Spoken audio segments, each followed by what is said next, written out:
ये कहानी मुंबई के एक पुराने होटल की है, जिसे अब बॉम्बे होटल के नाम से जाना जाता है। इस होटल की स्थापना ब्रिटिश शासन के दौरान हुई थी और इसके अतीत में कई रहस्यमय घटनाएं छुपी हुई हैं। बॉम्बे होटल की शुरुआत 19वीं सदी के अंत में हुई थी। यह होटल पहले ब्रिटिश अधिकारियों और व्यापारियों के लिए एक प्रमुख स्थान था, लेकिन समय के साथ यहाँ कई भयानक घटनाएं घटी, जिनसे यह जगह एक रहस्यमय और डरावनी जगह बन गई। 1990 के दशक में होटल में एक ब्रिटिश अधिकारी की रहस्यमय मौत हो गई। वह अपने कमरे में मृत पाया गया और उसके शरीर पर अजीब निशान थे। पुलिस ने जांच की, लेकिन मौत में कारण का पता नहीं चला। इसके बाद से ही होटल में अजीबोगरीब घटनाएं होने लगी। 1950 के दशक में एक नवविवाहित जोड़ा हनीमून के लिए होटल में आया था। वे दोनों अचानक गायब हो गए और कभी नहीं मिले। उनके कमरे से अजीब आवाजें आने लगी और वहां का स्टाफ भी डरने लगा। यह घटना होटल की प्रतिष्ठा पर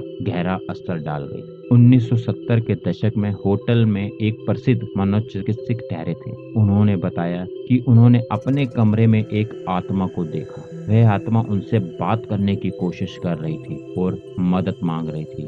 मनोचिकित्सक ने इसे एक मानसिक भ्रम माना, लेकिन बाद में होटल में और लोगों ने भी उस आत्मा को देखने की पुष्टि करी। आज भी बॉम्बे होटल में कई लोग आत्माओं और भूतों की कहानियां सुनाते हैं। होटल का एक विशेष कमरा, जिसमें सबसे अधिक घटनाएं हुई हैं, अब बंद कर दिया गया है। स्थानीय लोग और होटल के कर्मचारी इसे भूतिया कमरा कहते हैं। बॉम्बे होटल की ये घटनाएं इसे इस बात की याद दिलाती है कि कभी कभी स्थानों के अपने रहस्य होते हैं, जो समय के साथ भुला दिए जाते हैं, लेकिन कुछ घटनाएं और कहानियां हमेशा याद रहती हैं, जो हमें उस समय के अतीत का एक झलक दिखाती है।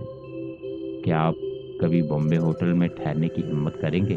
शायद वहां की आत्माएं आपको सवालों का जवाब देने के लिए अब भी इंतजार कर रही हैं।